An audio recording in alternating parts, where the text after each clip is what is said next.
Hello， 大家好，我是梁夏，不是梁虾。1.3 版本下半的卡池浮玄也是即将登场了。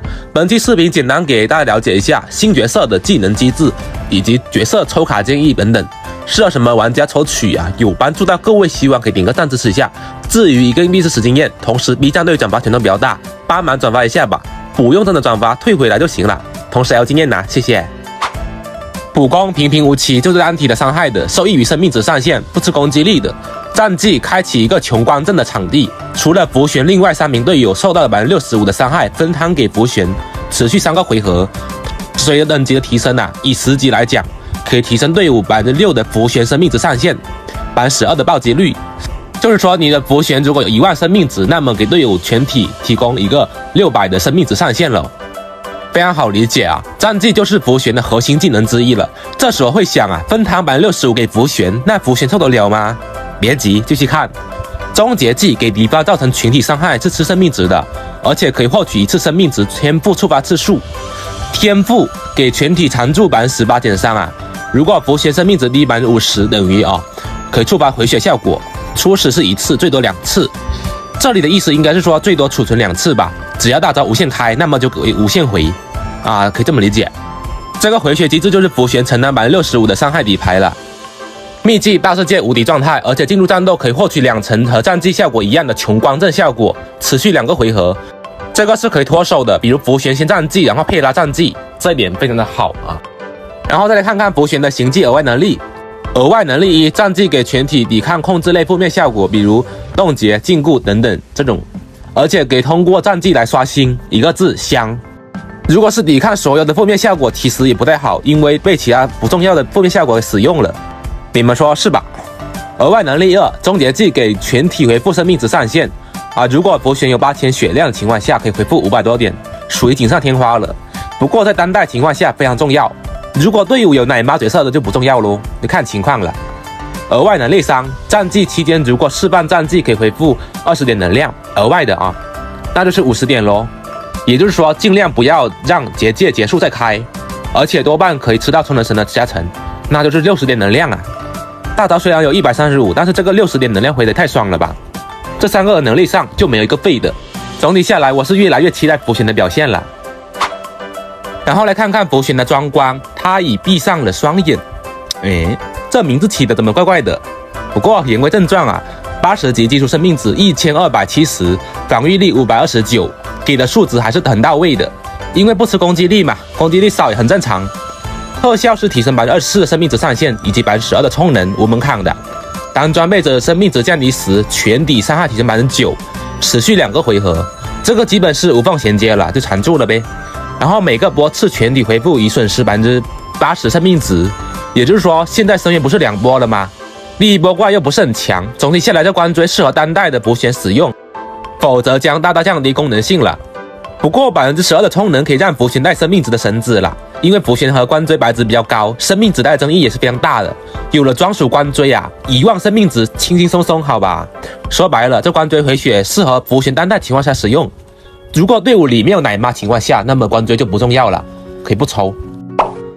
说完5星关锥和角色，来顺便说一下4星角色的。全新4星角色林可，丰饶量子角色。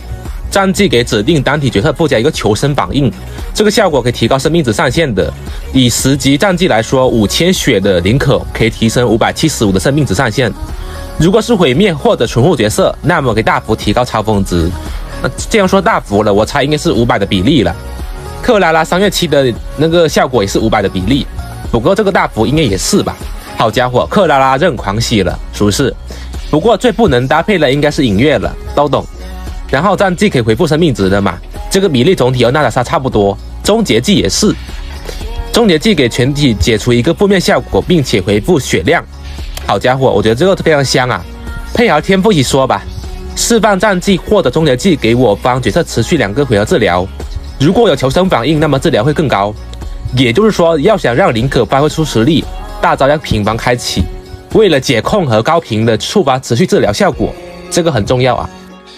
那么这个时候就可能有长得比较帅的人会说了，那么林可和娜塔莎对比怎么样？从以上数值来讲，林可奶量总体还是要高一点的，前提是不触发娜塔莎的天赋。娜塔莎天赋相信各位都知道了吧？需要生命值低于等于30%以下才能提供额外的治疗量，这个很难触发的。而且林可有比较稳定的持续治疗和功能性，全体解控。不过单体抵抗在2魂啊，1魂是给娜塔莎天赋类似的，生命值低于50可以触发额外效果提高。而且林可可以加嘲讽值啊，生命值上限啊，以及星魂提升比较大呀。个人觉得林可的强度比例大概比娜塔莎高30%左右。非常香的一个4星丰饶角色啊！角色减防谁最强？崩铁黑丝眼镜娘，好家伙，佩拉不知道复刻几次了，老玩家应该都买星魂了吧？全体防御，战绩点最能升的角色了，而且现在很强，未来更强，因为4魂搭配晕 C 会更好。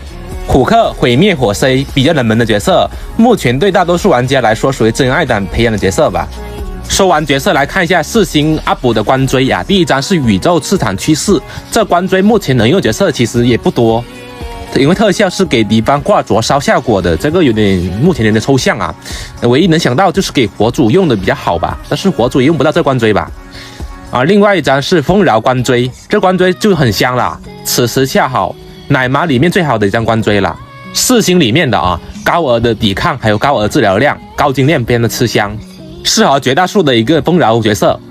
另外一张在狼天下，这官锥属于毁灭的官锥，击杀敌方可以获得一个暴击加成。因为有了黑塔的毁灭官锥，加上这官锥需要击杀的还获取暴击率，稳定性不是很高，所以一般情况不会使用，除非你在你没有其他好的官锥情况下才会使用吧。总体下来，4星官锥里面就这个此时恰好是比较好的。4星的官锥和4星的角色陪跑方面，就此时恰好的还有林可比较好用，属于高风险高收获的一个卡池了。5星官锥和角色方面就是浮玄加上一个装光，这2个都是比较香的存在。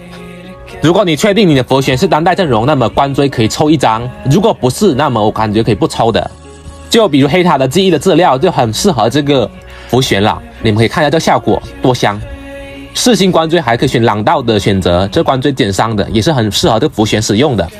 至于浮玄要不要抽，我觉得在你没有好的奶妈，比如罗刹、杰哥这种都没有，那么浮玄和林可是必拿下的，这个不用多说。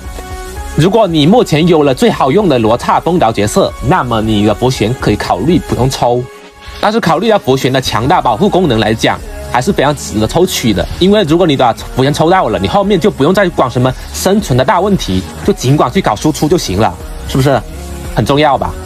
总体下来，这卡池还是非常建议很多玩家去抽取的，就算你有罗刹，感觉也是可以抽的，是吧？毕竟还有4星的丰饶角色林可非常好用。官锥没条件情况下，你就可以不抽咯，0+0，有条件0+1就行。至于2+1的情况，什么情况还不太清楚，就等待正式服上线再说啦。